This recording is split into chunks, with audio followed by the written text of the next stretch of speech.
Then they got me on telling them about the time old Ned Maskell had the pneumonica, just after the war started.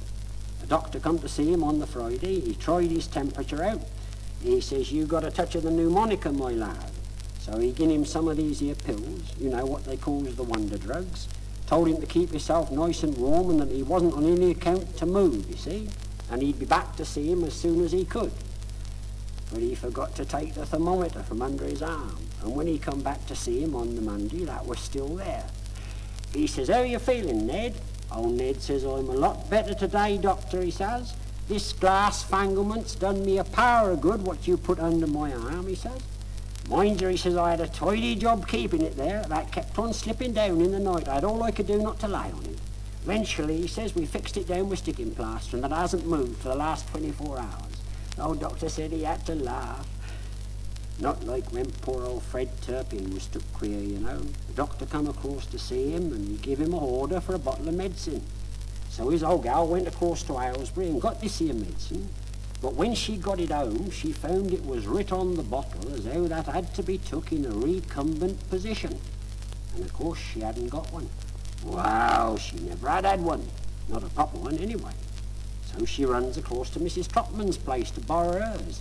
She says, "Could my Fred have a lend of your recumbent position, Mrs. Trotman, to take his medicine in?" But Mrs. Trotman couldn't find her. She said, "I had it out only the other day, but I can't think what I done with it." Well, in the end, poor old Fred had to have his medicine out of an old teacup, and I reckon that's why he died. Of course, that's a long time ago now, you know. That's in the Reverend Maynard's time. Oh, he was the finest vicar we ever had, was the Reverend Maynard. You couldn't have wanted to find a man. A wonderful man for marrying people, you know. Oh, you couldn't half marry him. He used to start off by saying, "Marriage is a blessing to a few, a curse to many, and a great uncertainty to all." He used to frighten the life out of them. They had what they calls a mass wedding down there one time, 8 or 9 couple. When it was all over, the Reverend Maynard catched one of these young fellas what he'd just married trying to kiss one of the other chap's wives. He give him a 4-penny one round his ear hole. He says, "You dip in your own treacle, mate." I mind when he catched old Harry Partridge a-swearing down by the old Rose and Crown. Oh, he was swearing something terrible he was. Of course, when he see the old vicar, he stopped. But the old vicar says, "Don't you stop 'cause of me, my lad," he says. "You spit it out. You'll never get to heaven with all that lot inside you." He put a notice up outside the church one time, you know. "New Christians made and old ones mended. Come in and be resold."